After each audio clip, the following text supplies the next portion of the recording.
Good morning বন্ধুরা, আমি পারমিতা আবার একটা নতুন ব্লগ নিয়ে হাজির হয়ে গেছি। আজ অদীপ্তর ফরমাইশ যে ও স্কুলে আজকে ব্রেড বাটার নিয়ে যাবে, সেই জন্য আজকে একটু আরও সকাল সকাল উঠেছি। যেহেতু ধরো পাউরুটি সেঁকতে হবে, তারপরে সেটাতে বাটার লাগাতে হবে, চিনি দিতে হবে, একটু সময় লাগবে, সেই জন্য পাউরুটি চারিদিকটা কেটে নিচ্ছি, দিয়ে তারপরে আমি সেঁকে নেব। এইভাবে বেরি দিয়ে সেঁকলে কিন্তু অম্বল গ্যাসটা খুব কম হয়। তোমরা চাইলে ফ্রাইং প্যানেও সেঁকে নিতে পারো, কিন্তু আমি এইভাবেই সবসময় সেঁকে নিই। আর বাটারটাকেও আমি বাটিতে করে একটু মেল্ট করে নেব, তাহলে বাটারের পরিমাণটাও কম লাগবে আর বেশ ভালো স্প্রেডও করা যায়। আমি যখন নিজে খাই তখনও এইভাবেই করি। তোমরা হয়তো ভাবছো আর সকাল সকাল আমি কেন শাড়ি পরে হাজির হয়ে গেছি। আসলে কি বলো তো, শাড়িগুলো না পরেই থেকে যাচ্ছে, সেইভাবে পরাই হয় না। আগে যখন স্কুলে চাকরি করতাম তখন শাড়ি প্রায়ই পরে যেতাম, আসলে আমার শাড়ি পরতে খুব ভালো লাগে। কিন্তু ধরো এই ছোটো ছেলে নিয়ে সবসময় শাড়ি পরাও হয় না, আর ধরো কোনো অনুষ্ঠানে গেলে সেই জন্য সবসময় ভালো শাড়িই পরি। এবার এই মাঝারি ধরনের শাড়িগুলো না খুব কম পরা হয়, তাই ভাবলাম অনেক শাড়ি জমে গেছে, মাঝে মধ্যে একটু শাড়ি পরেই ব্লগ করে নিই। আর কি বলতো, বিয়ের পর যতটা এদিক ওদিক যাওয়া হয় বা দোকান টোকান যাওয়া হয় বা এমনি ঘুরতে যাওয়া হয়, বেবি হয়ে যাওয়ার পর কিন্তু সেই সময়টা আর পাওয়া যায় না, সেই জন্য শাড়িগুলো পরেই থেকে যাচ্ছে।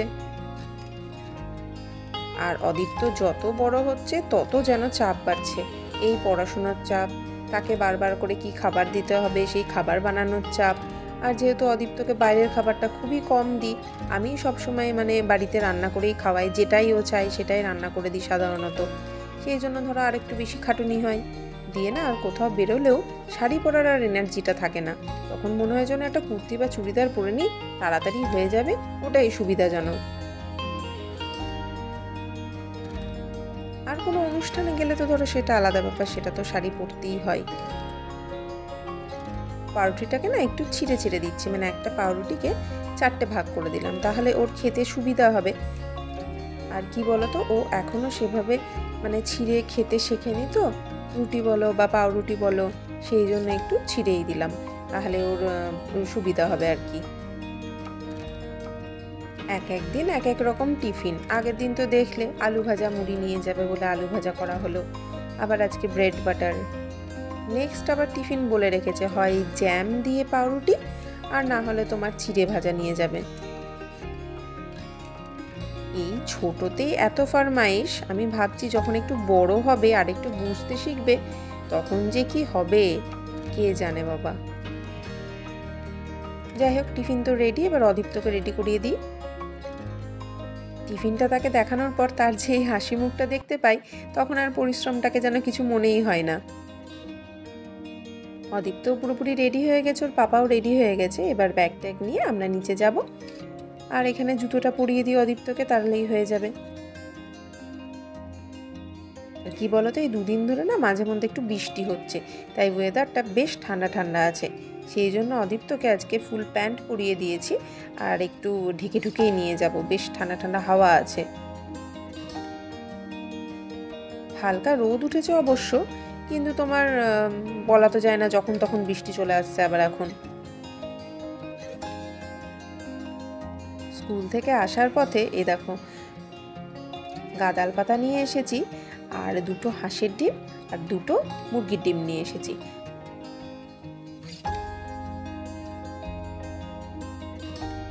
হাঁসের ডিম দুটো অবশ্য আমাদের, আর মুরগিরটা অদীপ্তর। ডিমগুলোতে এত নোংরা লেগে থাকে, সেই জন্য ভালো করে না ধুয়ে না ভেতরে রাখতে ইচ্ছে করে না, ফ্রিজের ভেতরে, সেই জন্য একটু ভালো করে ধুয়ে নিচ্ছি হালকা হাতে। পোলট্রি ডিমে আবার এতটা বেশি নোংরা থাকে না, সেই জন্য সেগুলো না ধুলেও যেন ফ্রিজে রাখা যায়। আর গাদাল পাতাটা নিয়েছি, বেশ অনেকটাই নিয়েছি, একদিন বড়া করব, একদিন আজকেই বড়া করব, আর আরেকদিন না ওই সবজি দিয়ে গাদাল পাতা দিয়ে ঝোল করব, দুটোই কিন্তু খুব ভালো লাগে খেতে। আর কচু নিয়েছি, আজকে ইলিশ মাছের ঝোল করব কচু আলু বেগুন দিয়ে। আর কচুগুলোকে না এইভাবে আমি প্লাস্টিকে রেখে ধুয়ে নিচ্ছি, তাহলে কি বলো তো, হাতে মাটিগুলো লাগবে না আর গ্লাভসও পরতে হবে না, বেশ ভালো করে কচুটাও ধোয়া হয়ে যাবে।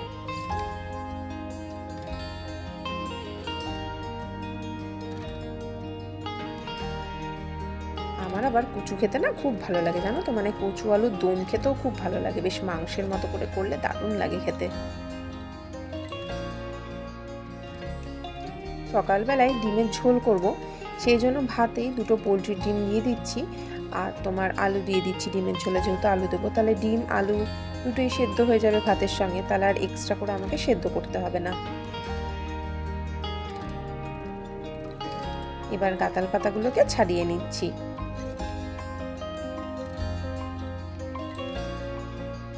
হঠাৎ করে ধরো বাজারে পেলাম আসার পথে, তো সেই জন্য নিলাম গাঁদাল পাতাটা। এবার ডালটা তো আগে থেকে ভেজানো হয়নি, সেই জন্য ডালটা ভিজিয়ে দিলাম। আর মটরের ডাল না বেশ ভালো তাড়াতাড়ি ভিজে যায় ভালো মতো, তো মোটামুটি আধ ঘন্টার মধ্যে আশা করছি ভিজে যাবে। আর ওইদিকে ভাতটা হতে হতে, ডিম আর আলু সেদ্ধটা হতে হতে ভাবলাম আলনাটাকে একটু গুছিয়ে নিই। আলনাটার যা অবস্থা হয়েছে দেখতেই পাচ্ছ। আসলে কি বলতো, প্রতিদিন আর এত কিছু মানে পরিষ্কার পরিচ্ছন্ন করার থাকে, সেভাবে কি আর সব সময় করা হয়? যখন যেরকম সময় পাই তখন ধরো সেরকম করি। আর এভাবে না কিছু রান্না চাপিয়ে দিয়ে আমি বেশ অনেক কাজ করে নিই। যেমন ধরো তরকারিতে হয়তো জল দিলাম, সেদ্ধ হতে একটু সময় লাগবে, তখন বেশ কিন্তু ওর মাঝে অনেক কাজ হয়ে যায়। আবার ভাত চাপিয়েও কিন্তু বেশ অনেক কাজ করা হয়ে যায়। এইভাবে একটা কাজের মাঝে আরও 2-3টে কাজ কিন্তু বেশ ভালো করে নেওয়া যায়, সময়ও বেঁচে যায়। আবার তোমার পরে একটু রেস্টও নিতে পারি, যে একটু বসলাম, না হলে কিন্তু সারা দিনই কাজ করে যেতে হয়। শাড়িটাতে তোমরা তো জানোই যে পরার আগে থেকে আমি আঁচলটা করে রাখি, তাহলে আমার পরতে খুব সুবিধা হয়, সেই জন্য আঁচলটা করে রেখেছিলাম।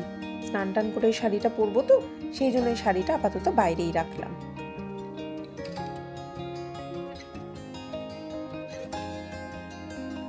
এবার ডাইনিংয়ে যে খাটটা আছে সেটারও তো যা তা অবস্থা হয়েছে, সেটাও ভাবলাম আজকে গুছিয়ে নিই হাতে যখন সময় আছে।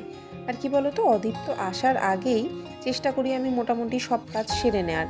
তারপরে ধরো ও এলে ধরো ওকে খাওয়ানো, স্নান করানো, পড়তে বসানো, স্কুলের হোমওয়ার্ক করানো, এইসব কাজ করতে করতে না সারা সময়টাই প্রায় চলে যায়।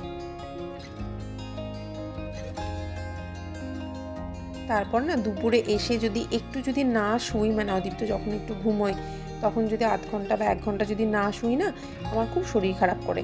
আসলে ধরো রাত্রিবেলায় ঘুমাতে অনেকটা দেরি হয়, অদীপ্ত ধরো ঘুমায় মোটামুটি 12টার দিকে, 12টা সাড়ে 12টা, তারপরে ঘুমাতে ঘুমাতে আর একটু দেরি হয়ে যায়, জল টল গরম করার থাকে অদীপ্তর।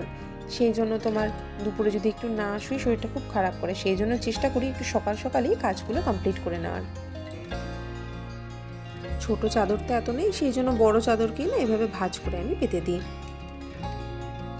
এবার ঢুকলাম ঘরে, জানলা দরজাগুলো খুলে দিচ্ছি, দেখেছো তো কিরকম রোদ উঠেছে। আর এই যে ঘরের মেঝের অবস্থা, গাড়ি ঘোড়া ABCD অওয়া সব চারিদিকে ছড়িয়ে ছিটিয়ে একাকার অবস্থা।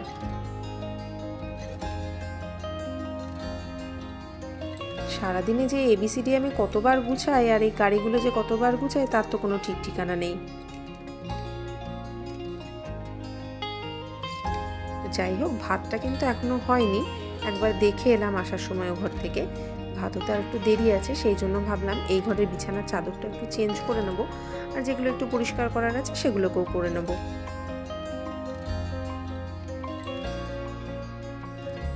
গাড়িগুলোকে আপাতত টেবিলেই সাজিয়ে রাখছি, কারণ এসেই তো আবার গাড়ি নিয়ে খেলা শুরু হয়ে যাবে। তখন আবার হাতের কাছে গাড়িগুলো না পেলে বলবে, মাম্মাম গাড়ি কোথায় আমার, খুঁজে পাচ্ছি না, বার করে দাও।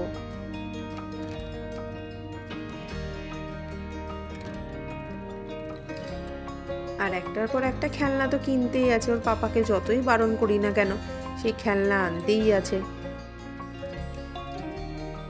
এবার বিছানাটাকে একটু পরিষ্কার করে নেব। এই সাইডগুলোকে না একটু ভালো করে মুছে নিচ্ছি, প্রথমে একটা শুকনো কাপড় দিয়ে নোংরাগুলোকে ঝেড়ে নিচ্ছি, তারপর ওয়াইপস দিয়ে একটু মুছে নেব। আসলে এই জায়গাগুলোতে অদীপ্ত বসে মাঝে মধ্যে, মানে খেলতে খেলতে বসে আর কি, যে দুষ্টুমি করে, সেজন্য এই সাইডগুলোকে না আমাকে প্রায়ই মুছতে হয়, যাতে একটু পরিষ্কার পরিচ্ছন্ন থাকে আর কি। আর ভাবলাম আগে একটু পরিষ্কার করে নিই, তারপরে চাদরটাকে চেঞ্জ করব, তাহলে যা ধুলোবালি নোংরা পড়া সেগুলো চাদরেই ধরো পড়বে, আর এটা তো চেঞ্জ করেই দেবো আমি।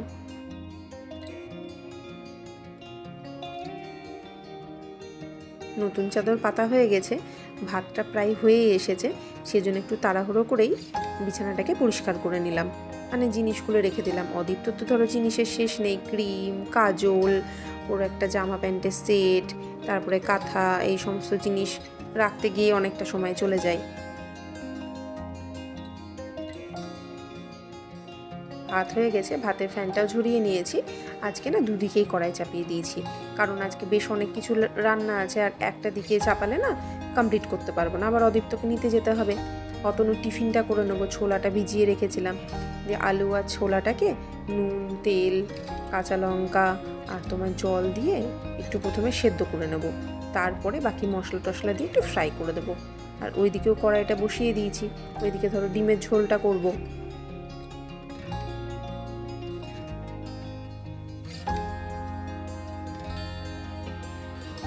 অতনুকেও চেষ্টা করি যাতে বাইরের খাবারটা কম খাই। এবার কোনোদিনও ধরো হয়তো পারলাম না সময়ে, বা হয়তো ইচ্ছে হলো না আজকে ওর কিছু টিফিন নিয়ে যাওয়ার, সেই দিন হয়তো বাইরের একটু আধটু খাবার খাই, কিন্তু প্রায় প্রতিদিনই আমি টিফিনটা করে দেওয়ারই ওকে চেষ্টা করি। দেখো ডিম আলুটা মশলার সাথে কষানো হয়ে গেছে, জল দিয়ে দিলাম, এবার একটু ফুটে যাক, ডিম আলুটা যেহেতু সেদ্ধ আছে তাড়াতাড়ি হয়ে যাবে। ডালটা কিন্তু দেখো আধ ঘন্টা 40 মিনিটের মধ্যে ভালো মতো ভিজে গেছে। ছোলা আলুটাতে ভাজা মশলা দিয়ে দিলাম, দিয়ে আর একটু ভালো করে মিশিয়ে নিচ্ছি, আর আলুগুলোকে একটু মেখে মেখে দিচ্ছি, তাহলে কিন্তু টেস্টটা বেশি ভালো হয়। আর শেষে দিয়ে দিলাম একটু লেবুর রস, দিয়ে একদম ফ্রাই করে নামিয়ে নিলাম। আর চাপিয়ে দিলাম অদীপ্তর জন্য ডাল সেদ্ধ সবজি দিয়ে। ডালটা বেটে নিয়ে তাতে দিয়ে দিলাম কাঁচা লঙ্কা, লবণ, আর এই তোমার কাঁদাল পাতাটা না একটু ছিঁড়ে ছিঁড়ে দিয়ে দিলাম, তাহলে বেশ ভালো করে বাটাটাও হবে, সুবিধা হবে বাটতে। ডিমের ঝোলও রেডি হয়ে গেছে, সেটাকে এবার নামিয়ে নিচ্ছি, দিয়ে বড়াটা ভাজবো বলে সাদা সর্ষের তেল একটু মিশিয়ে নিলাম।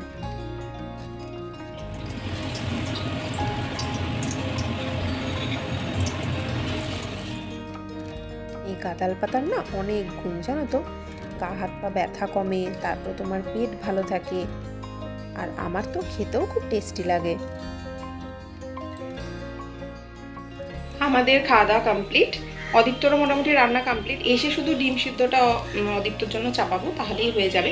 তো অদীপ্ত স্কুল ছুটি হতে আর 10 থেকে 12 মিনিট দেরি আছে, এবার তাড়াহুড়ো করে আমরা স্কুলে আপাতত আনতে যাচ্ছি, এসে আবার দেখা হচ্ছে। এই যে মেঘও এসেছে আজকে আমাদের বাড়িতে, দুই ভাইয়ে খুব খেলা চলছে। এই জাস্ট একটু আগে এলাম, দিয়ে ওদেরকে ড্রেস ফ্রেসগুলো চেঞ্জ করিয়ে দিয়েছি।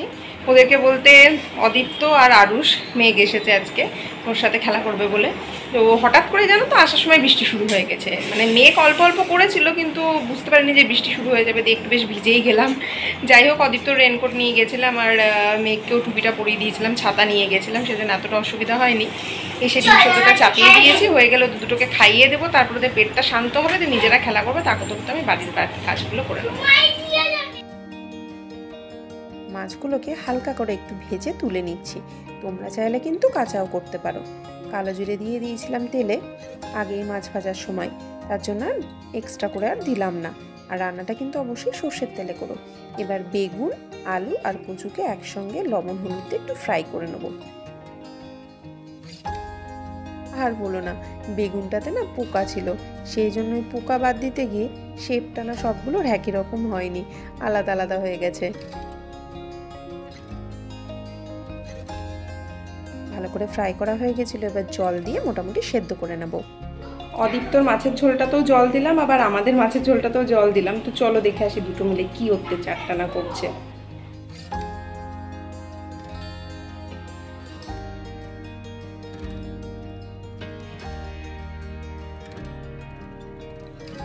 দুই ভাই একসাথে থাকলে খুব আনন্দ। স্কুলে তো বেশ ভালোই খেলাধুলো করে, পাশাপাশিও বসে, কিন্তু তাতেও ওদের খেলে হয় না। বাড়িতে এসে আবার খেলা শুরু একসঙ্গে। আলু আর কচুটা মোটামুটি সেদ্ধ হয়ে গেছে, পুরোটা কিন্তু সেদ্ধ হয়নি। এই সময়তে আমি ভেজে রাখা মাছগুলোকে দিয়ে দিলাম, তাহলে তোমার বাকিটা সেদ্ধ হতে হতে মাছগুলো ভালো মতো সেদ্ধ হয়ে যাবে। আমার এই মশলাদানিটা না খুব নোংরা হয়েছে জানো তো। আর কি বলতো, মশলাগুলো প্রায় সবই শেষ হয়ে গেছে, শুধু হলুদটা আছে, একটুখানি কালো জিরে আছে, আর 5 ফোড়ন আছে। তাই ভাবলাম এই জিনিসগুলোকে আলাদা করে একটু রেখে দিই, তাহলে তোমার মশলাদানিটা আজকে একটু পরিষ্কার করে নেব। অনেকগুলো মশলা থাকলে ধরো তখন আলাদা আলাদা করে রেখে পরিষ্কার করতে অসুবিধা হয়, সেই জন্য দেখলাম মশলাগুলো প্রায় সবই শেষ হয়ে গেছে, এই কটা মাত্র বাকি আছে, তাই ওগুলোকে আলাদা করে রেখে একটু পরিষ্কার করে নিচ্ছি।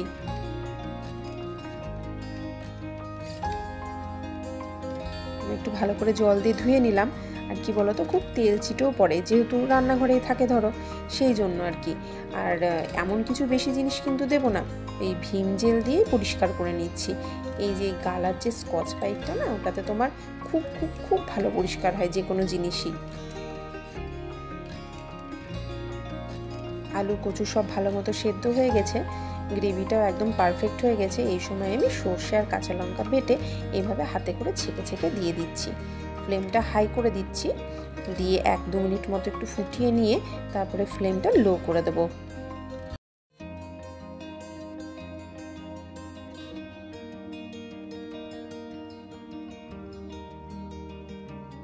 তারপরে এই সর্ষের ফেনাটা যখন কেটে যাবে তখন অফ করে দেবো। এই দেখো, এবার অফ করে দিচ্ছি। মেঘ এই জাস্ট বাড়ি গেল, হরদরের কি অবস্থা করেছে দুজন মিলে সেটা একবার দেখায় দাঁড়াও।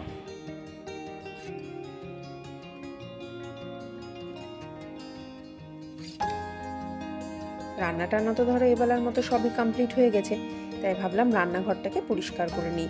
রান্নাঘরটা পরিষ্কার থাকলে যেন মনে হয় সব ঘরটা পরিষ্কার আছে। আসলে ধরো মেয়েদের রান্নাঘরেই তো বেশিরভাগ সময় কেটে যায়, আর রান্নাঘরটা পরিষ্কার না থাকলে যেন নিজেরই কেমন লাগে।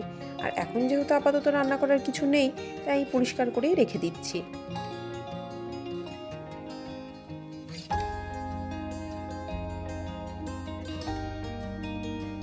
আর এই গ্যাস ওভেনের নিচটা আমি তো প্রায় দিনে ধরো 2 থেকে 3 বার মুছি, তার জন্য মোটামুটি পরিষ্কারই থাকে। দেখো তো মশলাদানিটা কেমন পরিষ্কার হয়েছে, ভালোই পরিষ্কার হয়েছে বেশ।